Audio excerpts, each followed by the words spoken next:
Кыргызстан курсташылары. Азыр мен ушу бүгүнкү кезекте Кыргыз тилин жайылтууда акыркы жылдары алгылыктуу кадамдар аркасында өзгөрүүлөр орун алып келет. Алардын катарында Кыргызстан эгемендүүлүктү алгандан тартып бүгүнкү күнгө чейин сүйлөө мүмкүнчүлүгүнөн ажырагандар үчүн эне тилде китептер тургай сабак өтүүгө маалыматтар жок десе болчу. Мындай таңкыстыкты жоюу үчүн ЛТР Билим Илим каналы жана Дүлүй балдардын жатак мектебинин мугалимдери менен биргеликте видео сабактар даярдалган. Мына ошол эмгектин аркасынан ийгиликтин жемиши катары мамлекеттик тил боюнча улуттук комиссиянын сыйлыгын атады. Жаңсоо тилинде өтүүдө биринчиден кыргыз тилинде мындай программа жок. Аны мугалимдердин мектеп жетекчилигинин көмөгү менен атайын программа даярдалып, сабактар даярдалып өтүлдү. Бул негизи Кыргызстанда атайын ушундай мүмкүнчүлүгү чектелген балдар үчүн керектүү нерсе. Балдарга жана ата-энелерге дагы керек. Өзгөчөлүк болгондо бул көбүнчө мектепте гана балдар окугандыктан ата-энелер көбүнчө аны түшүнүшпөйт. Мектепте орус тилинде жүргүзүлөт сабак. Анан кыргыз тилинде көбүнчө жок. Бул биринчи жолу жаңылык болду.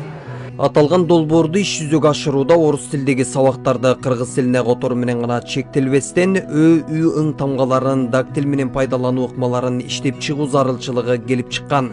Жетекчилик менен мугалимдердин көмөгү менен уюштурулган өтүлгөн бул сабактар, кыргыз тилинде өтүлгөн сабактар атайын мүмкүнчүлүгү чектелген кулак укпаган балдар үчүн бул атайын алифбе катарында сакталып калышы мүмкүн. Керектүү кезде карап пайдаланууга мүмкүнчүлүк бар да. Кыргыз тилиндеги үч тамганы тамгаларын биз колдонбойбуз. Жаңсоо тилинде, кыргыз тилинде сабак өтүш үчүн биз ошо тамгаларын кошуп атайын орус тилиндеги сабактарды биздин программа боюнча сабактарды кыргыз тилине которуп, ошол тамгаларын дактил менен пайдаланып, ушул кичине кыйынчылык кылды ба, кол көңбөгөнгө дактил эми атайын дүлөй балдар үчүн кол менен жасаган алиф да.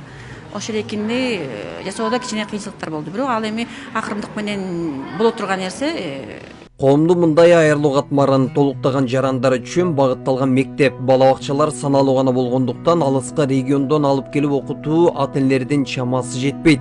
Бул видео сабактар мугалим үчүн гана эмес, ата-энелердин баласы менен баарлашууга мыкты мүмкүнчүлүк болуп саналат. Кыргызстан боюнча биздин эле Бишкекте эле бир интернат бар да, анан Кара Сууда бар. Анан көбүнчөсү ушу Бишкекке келип окушат. Көптөгөн ата-энелер балдарын алып келип ушул жерге окута албаган ата-энелер дагы бар. Ошолор үйлөрүндө жок дегенде элементарный сөздөрдү билип, жаңдоо тилинде кандай болот экенин билиш үчүн ушу кыргыз тилинде сабактар өтүлдү. Үйлөрүндө баары бир кыргызча, ата-энелер кыргызча сүйлөшөт да. Анан ошо кыргызча болуп атканына аябай жакшы болуп атат да, анткени көбүнчө бизди сабакты ооздон жалаң эле жаңсоо менен эмес, ооздон окуганга үйрөтөбүз.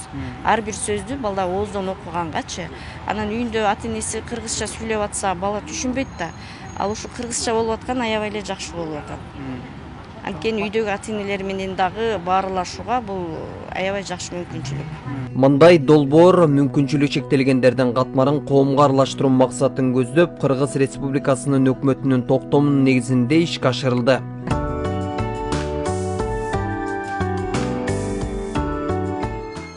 Кош болгула.